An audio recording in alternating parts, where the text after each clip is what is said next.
Welcome to the Week 3 recap of the Snakes World Cup. We're now officially halfway through the event, and what a week we've got coming up for you. So we're going to have the Game 7 to 9 recaps, and then a cross-game analysis for the good, the bad, and the treacherous. So let's get going with the game recaps. The Game 7, Robbed No More.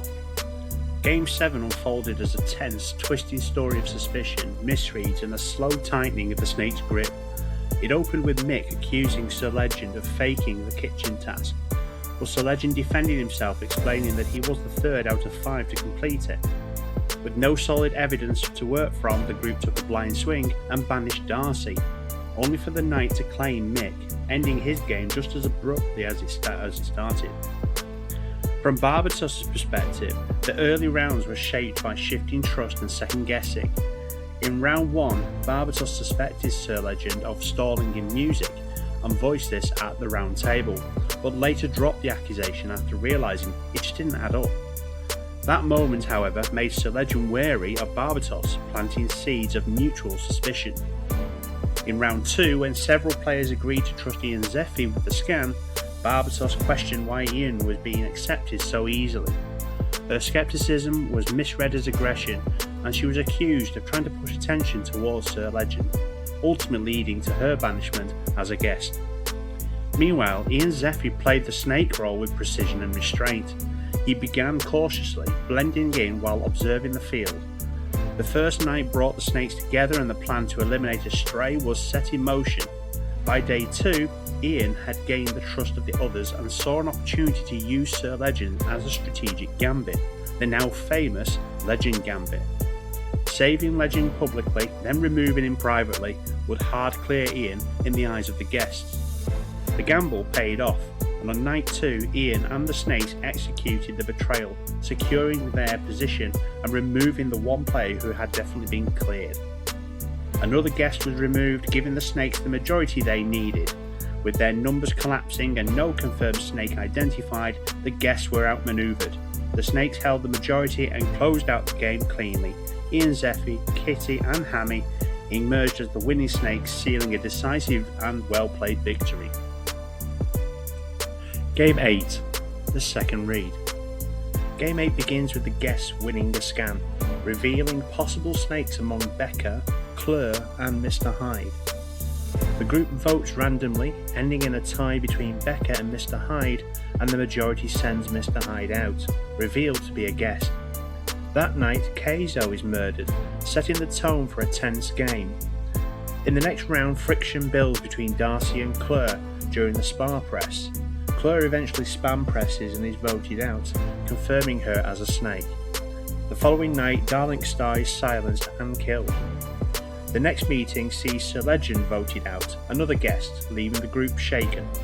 Barbatos later theorises about Ian Zeffie after hearing Becca's suspicions and joking about robbing him again, a move that gets Barbatos robbed. Becca meanwhile reflects what she misread the situation. She thought Sir Legend was a snake after seeing him walk away from a react, but later realised that she was wrong.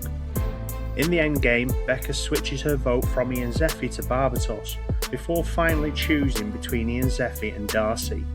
Her reasoning that Darcy catching Claire pressing proved her innocence leads her to then vote out Ian Zeffie.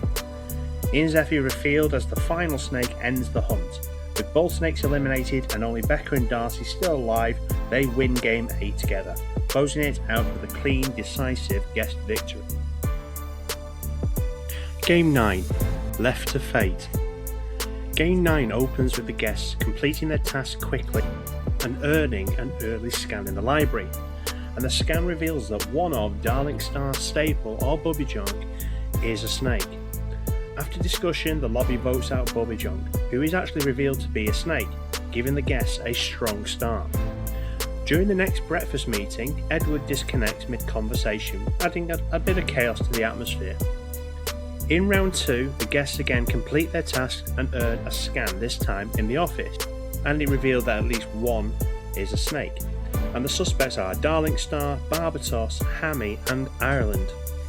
The votes split across the group, and after a tiebreaker, the majority lands on Ireland, who is banished and revealed to be a guest. That night, the Snakes retaliated by murdering Staple, reminding everyone that the danger is far from over. Round 3 begins with another successful task completion and another scan, and after a mysterious button press in the previous round, the group opts for a trust scan. The lobby votes Sir Legend as the most trusted player, and he scans Darling Star, confirming that he is a guest. During discussion, Darling Star mentions seeing Darcy running up the stairs at the time of a button press in Spa. As the group reasons through the moment, attention shifts to Barbatos, who is voted out and revealed to be a snake.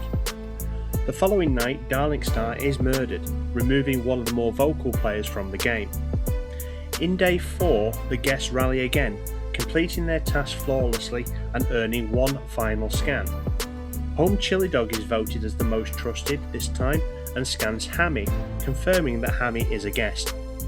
At the round table, Sir Legend revisits Darling Star's earlier observation about Darcy running up the stairs at the time of the button press, arguing that her behaviour during that button press aligns with snake activity.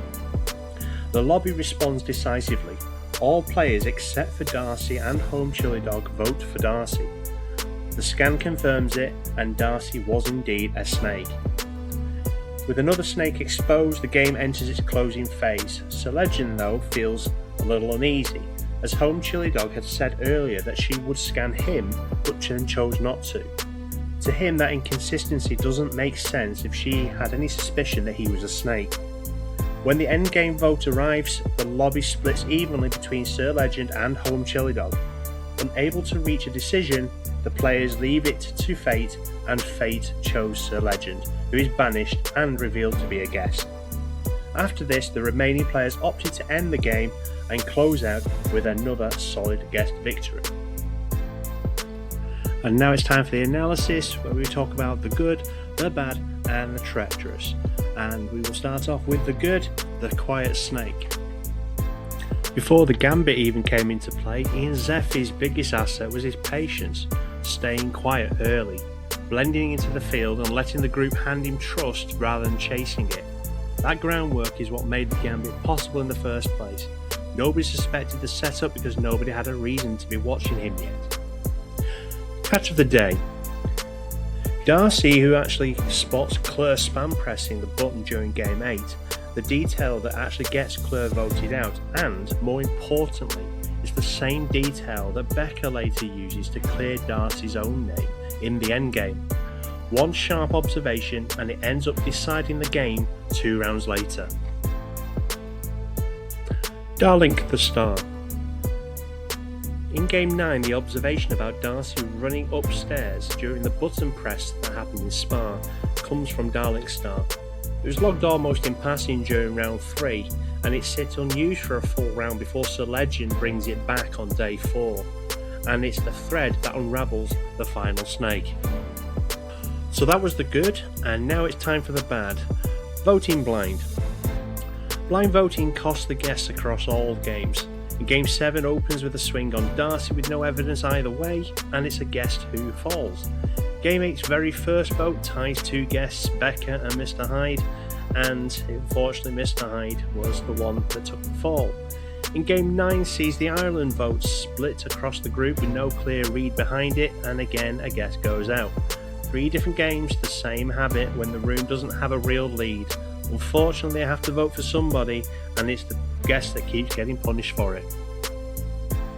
And finally now, the treacherous.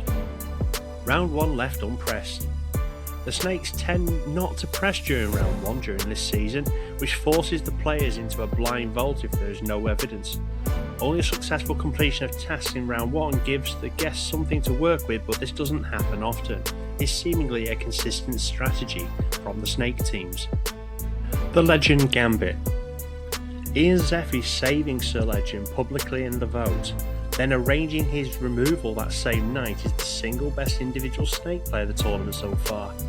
It didn't just remove a threat, it used Sir Legend's survival as proof of his own innocence. Textbook.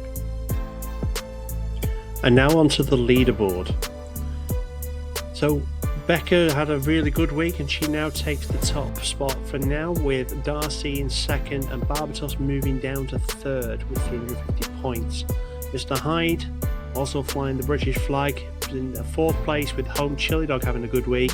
Sir Legend 6th, Nick 7th, and Ian Zeffy now finds himself on the leaderboard. In the team rankings, United Kingdom continues to dominate, and it's looking very likely the United Kingdom are going to be winning this as a team, with the USA moving up to second this time, having had a good week in week 3. Hong Kong moving down to third place, Australia fourth, and Ian Zeffy's Macau has now also came up onto the leaderboard. And finally, a preview of what lies ahead. So as I mentioned at the start of this video, we're now at the halfway point in this Snakes World Cup. We have 24 players remaining, and a stipulation to be eligible to win the World Cup is you must have played a minimum of 6 of these games, and that means that by the end of week 4 there will be a number of players that may actually be on the edge of elimination. And then after weeks 5 and 6, this will have reduced even further until there is one last snake remaining who will be crowned the first ever Snakes World Cup winner.